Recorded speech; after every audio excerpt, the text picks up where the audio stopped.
Hello guys and welcome back for another Aeternum video.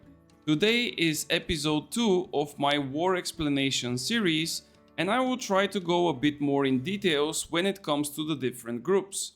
In the previous video we discussed the most basic and core things related to the war, like what exactly is a war, how it happens, what is necessary to create one, what are the winners getting after winning a war, and some other things. Today we will start talking a bit more in specifics and we will start looking into the specific groups to see what is their purpose in the battlefield. The first 6 groups that we're gonna discover today will be considered as point groups, so that's why we're gonna take them all together. Then in the following videos we will discuss the dex groups, which are in total 4, and of course at the end we will be looking at different tactics, different rotations, key components of the war, really nice places that you can get extremely high value, and many more tricks and tips that I can give you. So without wasting too much time, let's start and see what exactly those groups are providing when it comes to our war roster. As we can see, group 1 and group 2 are considered as point groups, while group 3, 4, 5 and 6 are basically designated to play on a specific place in the point. Now, of course, this doesn't mean that all those groups will always have to be in this specific location, but just for the sake of good order and of course to create the war plan, we have to know their locations. Last time I've mentioned something about the DPS classes, and today I will have to further extend the information about this so you can have a clarified picture. Those DPS classes that you can see here in all those groups, and it can also be here on the place of this bruiser, those DPS classes are not playing together with their teammates. What this means is that in those groups you would have one DPS player which will be alone, and he will be playing with all the other DPS players in another place of the map. What this means is that in this case, if we take this roster for example, we would have a total of 5 DPS classes.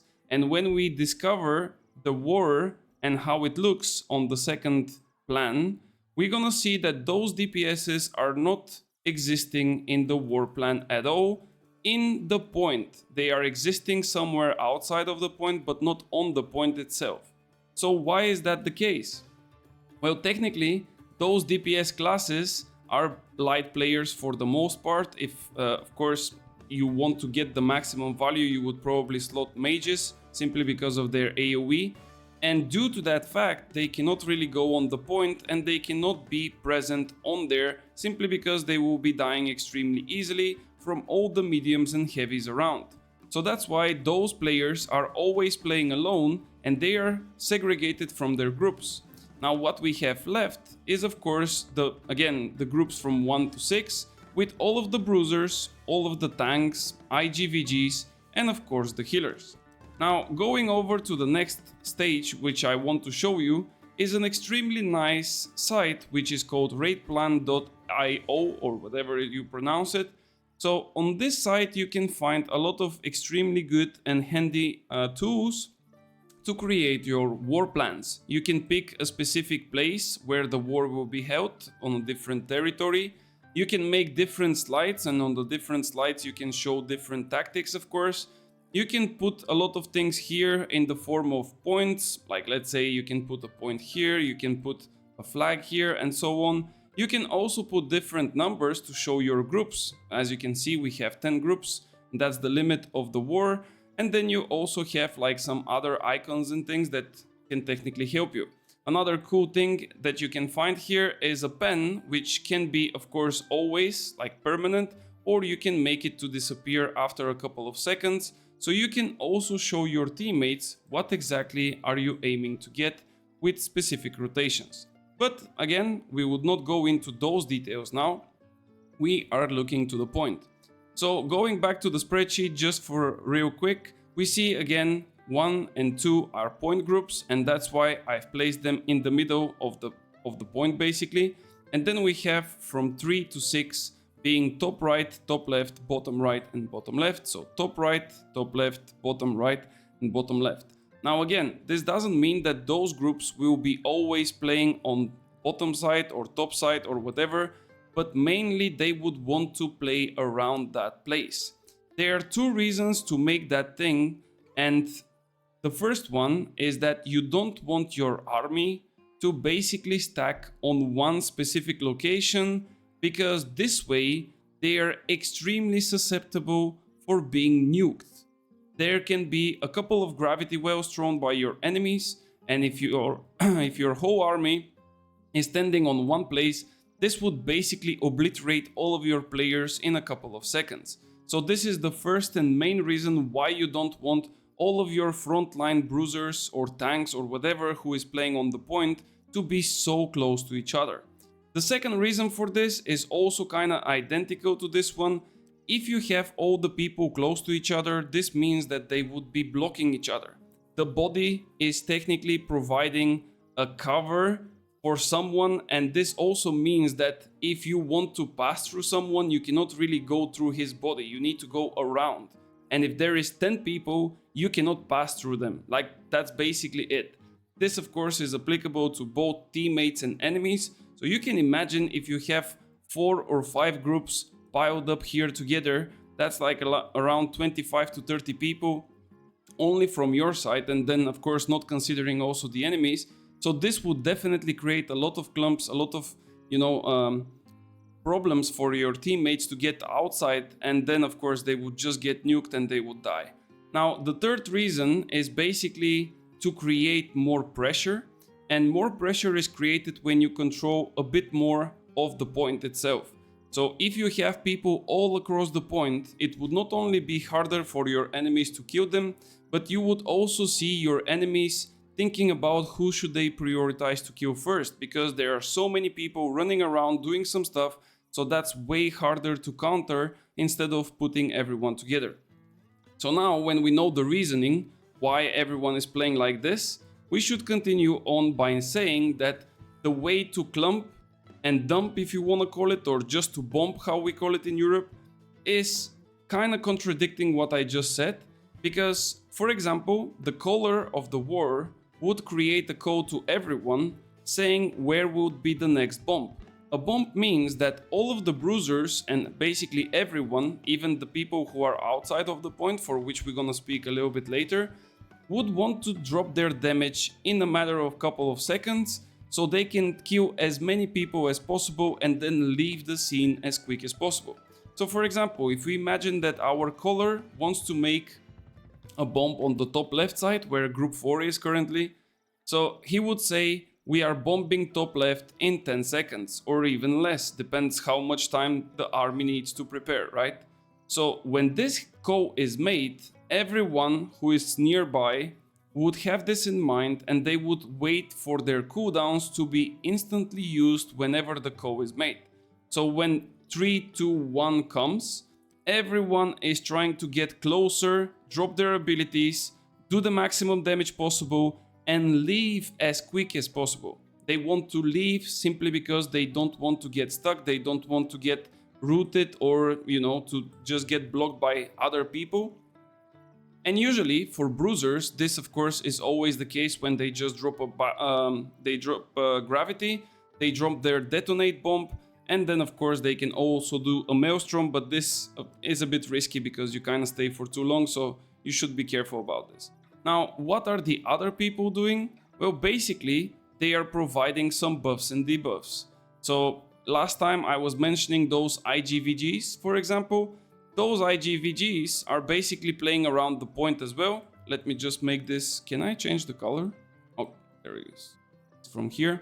So those IGVGs, they would also be somewhere around the point or even on the edges of the point. So if our bomb call is for top left, the ideal situation for an IGVG is to come and to put an ice shower like this or ice shower like this and, technically block the existence of those people to stay on the point. They would have one choice, and this choice would be either to go out and leave the point or stay in and try to go to other places and just get killed, because you cannot just stay there, So of course this is piled up with screams, this is piled up with oblivions, and so on and so on.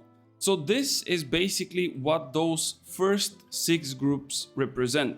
This is why they are called point groups. This is why they are called top right, top left, and so on.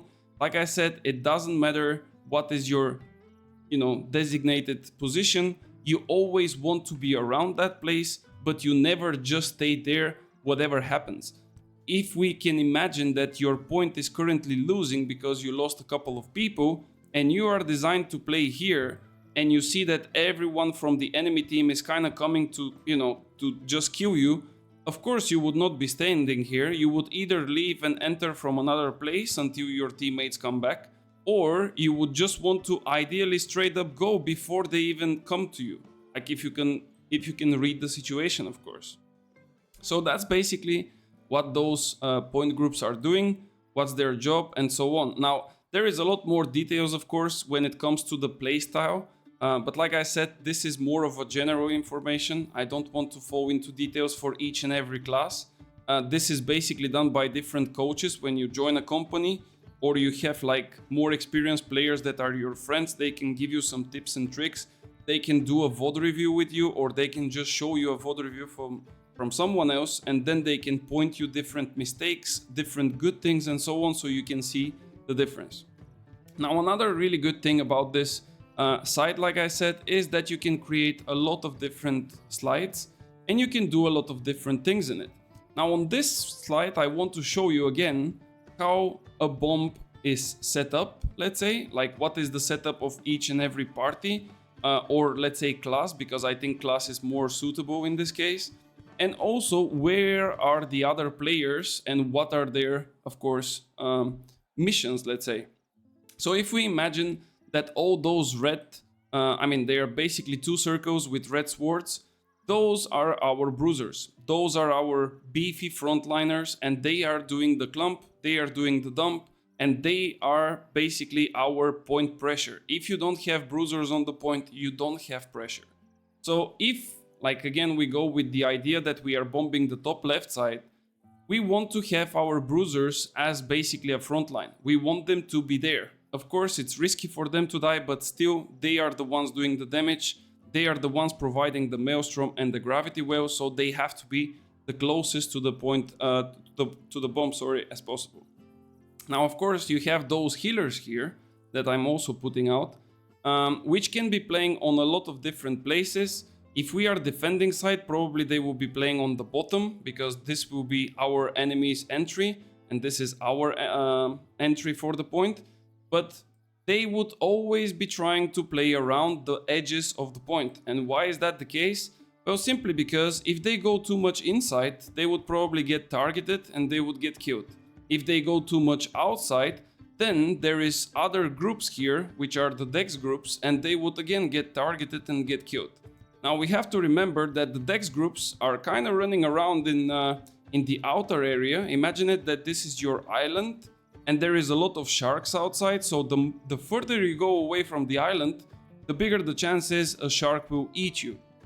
So you want to be on the edges of the island, simply because if you get pressured, you can kind of come in just for a second or two and then leave.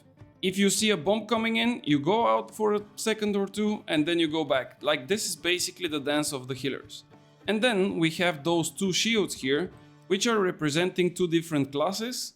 The first class is the IGVG that I already mentioned, and the second one is the Sword and Shield and the Flails. Now, why those are representing like with shield, why not with the sword, why they are not, let's say, so important for the damage of the clump? Well, simply because those 2 classes are considered as tanks, and they provide a lot of defensive benefits to the clumps. Now, last video I've mentioned a passive from the Sword and Shield, which provides 30% mitigation of damage to all the people in 4 meters range. Now, as we can imagine, if we are bombing the top left side, if we put our tank in the middle of this clump, and he's literally standing in the middle of every single person there, he would eventually die. Even though he is extremely tanky, extremely beefy, there will be so much damage that he would not be able to sustain the damage and he would probably die. So that's why we want everyone to kind of drop their stuff and get away as quickly as possible, and we want our tank to be as close as possible to the bomb, but at the same time being on a safe distance, so if necessary he can get out and survive. Now, why we want to have him so close? Well, the reason is this passive that I told you, because if he stands there and a bruiser from our team comes by to drop his damage, he would benefit from those 30% damage mitigation, and even if he gets a little bit delayed with his damage or he just gets hit and stuff like this, he would be able to survive just because he is reducing 30% of the damage. Now, I already mentioned what we're gonna do with the IGs and VGs. They would want to put a shower to close the, like imagine that this is a pizza. For some reason I cannot draw on top of the black thingy, but imagine that this is a pizza and we just want to close it in. You have 4 IG VGs in a team roster. Of course you can go for more or less like I told you last time, but this is ideal number basically. So if you have 4 or 5 of them, you definitely should have enough to put 2 showers. That's why it's also crucial when the caller is calling for bombs that the people who are, listening to this, they should keep their key components and key skills in order to use it in the proper timing. You don't want to put showers or screams or oblivions non-stop when there is like no pressure or no people. Imagine that you are 10 people on the point and the enemy is 30. Like, why would you do anything? You want to wait for the calls. This is basically how it works. Of course, the calls are happening quite quickly, especially if the numbers are almost even and equal and so on. So this is basically, like I said, the point play. Now, of course, like I said, there is a lot of different things when it comes to mechanics. For example, the bruisers need to know how to cancel their animations with attacks of the hammer, so they can have a proper chasing potential. They want to know how to get extremely empowered in order to throw a super strong gravity well and then to hit the best combo possible. They need to know when and how to survive, of course, the clumps. If they get pressured, how to basically disengage and go back, let's say, from top left to bottom right, just so they can recover and then they can go back in their positions. The same thing is for the IGVGs. They need to know how to survive. They need to know how to play around the edges of the point, same like the healers. They need to know where to place those, for example, oblivions or showers and things like this. You don't want to put a shower that is completely off, let's say the point. The ones that I showed you like this, if we are bombing top left, are perfect. But what if we put a shower like this? Like this shower doesn't do anything. Why it doesn't do anything? Well, because if we are aiming to block someone from entering the point from here, we are not, like here, we are not blocking anyone simply because they can just go around it like this or like this. So that's why it's extremely crucial to know what you need to do, what is your goal, and how to achieve it. So that's why I'm not really going into a lot of details for the specific classes, but the general idea of how you play on the point is there.